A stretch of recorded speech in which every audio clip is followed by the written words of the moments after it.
श्री खाटू श्याम बाबा की अद्भुत कथा, एक बलिदान जो अमर हो गया।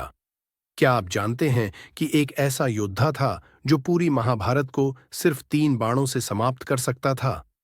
एक ऐसा महान वीर जिसने अपनी प्रतिज्ञा के कारण अपना शीश तक श्री कृष्ण को अर्पित कर दिया।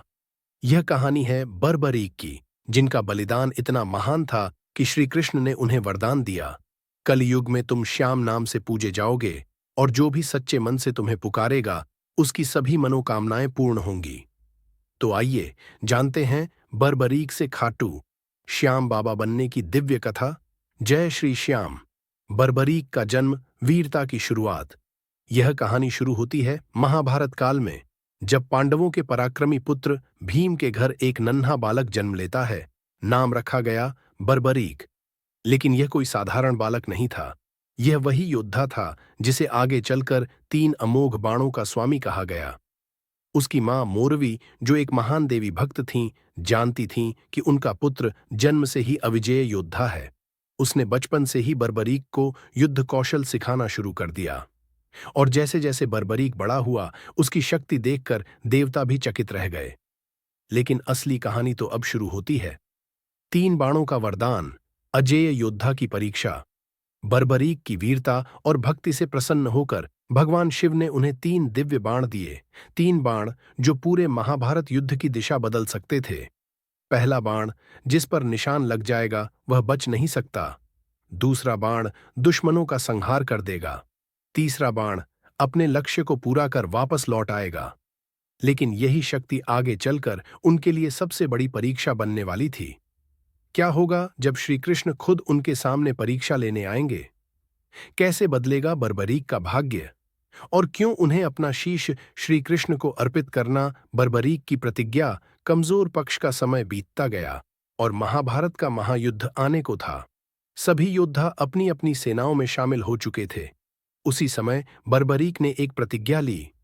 वह हमेशा युद्ध में कमजोर पक्ष का साथ देगा, क्योंकि एक सच्चे योद्धा का धर्म केवल लड़ाई करना नहीं, बल्कि न्याय की रक्षा करना होता है।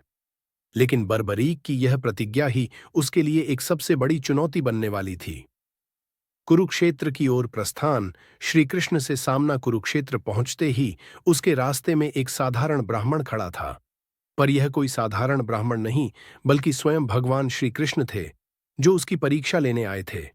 कृष्ण ने मुस्कुराते हुए बर्बरीक से पूछा, वत्स, तुम्हारे पास केवल 3 बाण हैं। क्या तुम सच में पूरे युद्ध को समाप्त कर सकते हो? बर्बरीक ने गर्व से उत्तर दिया, हे ब्राह्मण देव, इन 3 बाणों से मैं पूरा युद्ध समाप्त कर सकता हूं। एक बाण दुश्मनों को चिन्हित करेगा, दूसरा उन्हें नष्ट करेगा और तीसरा वापस तरकश में आ जाएगा। श्री कृष्ण यह सुनकर मुस्कुराए, पर उनके मन में एक चिंता थी। अगर बर्बरीक युद्ध में शामिल हुआ तो उसकी प्रतिज्ञा के अनुसार वह हमेशा कमजोर पक्ष का साथ देगा। लेकिन जैसे ही वह एक पक्ष को मजबूत करेगा, दूसरा कमजोर पड़ जाएगा और इस तरह युद्ध कभी समाप्त नहीं होगा। श्री कृष्ण ने बर्बरीक की वीरता को देखा, लेकिन अब उन्हें एक महत्वपूर्ण निर्णय लेना था। Suspense break. आगे जानिए जब श्री कृष्ण बर्बरीक से मांगते हैं सबसे बड़ा बलिदान। श्री कृष्ण की परीक्षा, बर्बरीक का सबसे बड़ा बलिदान। श्री कृष्ण ने बर्बरीक की शक्ति और प्रतिज्ञा को परखा। अब समय था धर्म और न्याय की रक्षा करने का। कृष्ण ने गंभीर स्वर में बर्बरीक से कहा, वत्स, तुम सच में इतने शक्तिशाली हो कि इस युद्ध को अकेले समाप्त कर सकते हो। लेकिन धर्म की रक्षा के लिए मुझे तुमसे एक दान मांगना होगा। बर्बरीक ने श्रद्धा से उत्तर दिया, हे ब्राह्मण देव, मैं एक सच्चा क्षत्रिय हूं। आप जो भी मांगेंगे वह आपको अवश्य दूंगा। श्री कृष्ण ने अपना असली रूप प्रकट किया। तेज चमक, भगवान कृष्ण का दिव्य रूप प्रकट होता है। चारों ओर प्रकाश फैल जाता है। बर्बरीक, तुम्हारी शक्ति इतनी अपार है कि यह युद्ध कभी समाप्त नहीं होगा, इसलिए मुझे तुम्हारा शीश चाहिए। बर्बरीक ने श्री कृष्ण की बात सुनी और बिना एक पल की देरी किए मुस्कुरा कर कहा, हे प्रभु, यदि मेरा शीश धर्म की रक्षा कर सकता है तो यह शीश आपका हुआ। बर्बरीक ने खुशी खुशी अपनी तलवार उठाई और श्री कृष्ण के चरणों में शीश समर्पित करने के लिए तैयार हो गए। लेकिन उन्होंने एक अंतिम इच्छा व्यक्त की, हे प्रभु, मैं इस युद्ध को अपनी आंखों से देखना चाहता हूं। श्री कृष्ण ने प्रेम से मुस्कुराते हुए कहा, ऐसा ही होगा। तुम अपने शीश के बिना भी इस युद्ध को देख सकोगे।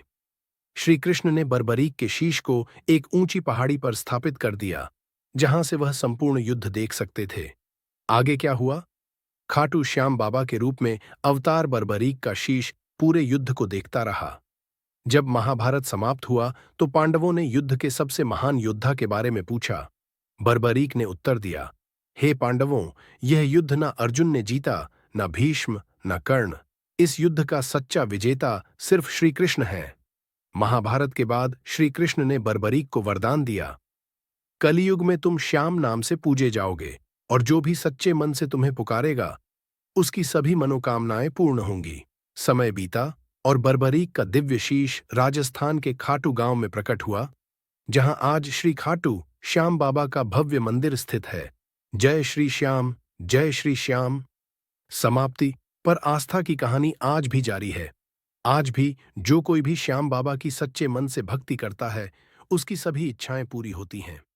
हर साल लाखों भक्त खाटू श्याम जी के दरबार में माथा टेकने आते हैं, क्योंकि जो सच्चे मन से श्याम का नाम लेता है उसकी हर मनोकामना पूरी होती है। श्री खाटू श्याम बाबा की महिमा, चमत्कारों की अनसुनी कहानियां। महाभारत काल में जिसने अपना शीश श्री कृष्ण को समर्पित कर दिया, वह अब खाटू श्याम बाबा के रूप में कलयुग में पूजे जा रहे हैं। लेकिन क्या आप जानते हैं कि श्याम बाबा की कृपा से कई चमत्कार होते हैं? कैसे उनकी भक्ति करने वाले भक्तों की सभी मनोकामनाएं पूरी होती हैं, और क्यों हर साल लाखों लोग खाटू नगरी में उनके दर्शन के लिए उमड़ पड़ते हैं? आज हम आपको बताएंगे श्याम बाबा के कुछ अद्भुत चमत्कारों की कहानियां, जिन्हें सुनकर आपका विश्वास और गहरा हो जाएगा।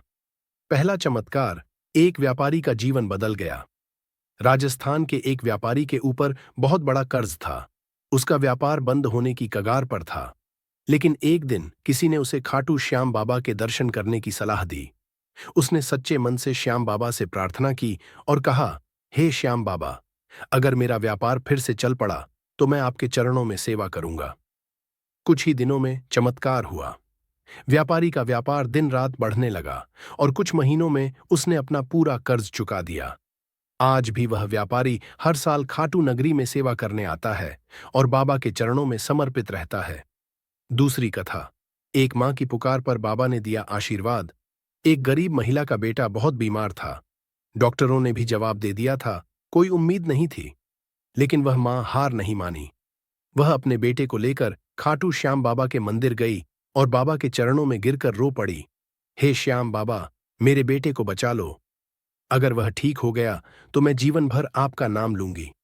उसकी सच्ची आस्था को देखकर बाबा प्रसन्न हो गए। जैसे ही वह मंदिर से बाहर निकली, उसके बेटे ने अपनी आंखें खोलीं। कुछ ही दिनों में वह पूरी तरह स्वस्थ हो गया। आज भी वह मां बाबा के दरबार में सेवा करती है और श्याम बाबा की महिमा का गुणगान करती है। तीसरी कथा, युद्ध में सैनिक को बचाने का चमत्कार। भारत पाकिस्तान युद्ध के दौरान एक सैनिक खाटू श्याम बाबा का अनन्य भक्त था। युद्ध के मैदान में जब गोलियां चल रही थीं, वह घायल होकर गिर पड़ा। उसने मन ही मन बाबा को पुकारा, हे श्याम बाबा, अगर मेरी जान बच गई तो मैं सीधे आपके दर्शन करने आऊंगा। अगले ही पल एक अदृश्य शक्ति ने उसे खींच लिया और दुश्मनों की गोलियां उसे छू भी नहीं पाईं। बाद में जब वह सही सलामत घर लौटा तो उसने पहला काम यही किया। वह खाटू नगरी आया और बाबा के चरणों में नतमस्तक हो गया। आज भी वह सैनिक श्याम बाबा की भक्ति में लीन रहता है और हर साल बाबा के दर्शन के लिए आता है। श्याम बाबा की भक्ति हर भक्त को मिलती है कृपा। श्याम बाबा सिर्फ मनोकामनाएं पूरी करने वाले देवता ही नहीं, बल्कि हर भक्त के सच्चे साथी भी हैं। अगर कोई आर्थिक संकट में हो तो बाबा उसकी मदद करते हैं। अगर कोई स्वास्थ्य की समस्या में हो तो बाबा उसे ठीक करते हैं। अगर कोई मानसिक पीड़ा में हो तो बाबा उसे शांति देते हैं। जो भी सच्चे मन से बाबा को पुकारता है, उसकी हर मनोकामना पूरी होती है। बस श्रद्धा और विश्वास होना चाहिए। खाटू श्याम बाबा की आरती और दर्शन हर साल लाखों श्रद्धालु बाबा के दर्शन के लिए खाटू नगरी आते हैं। मंदिर में सुबह शाम की आरती होती है, जहां हजारों भक्त एक साथ श्याम बाबा की जय के नारे लगाते हैं। अगर आप भी किसी कठिनाई या परेशानी में हैं, तो एक बार श्याम बाबा के चरणों में आकर देखिए।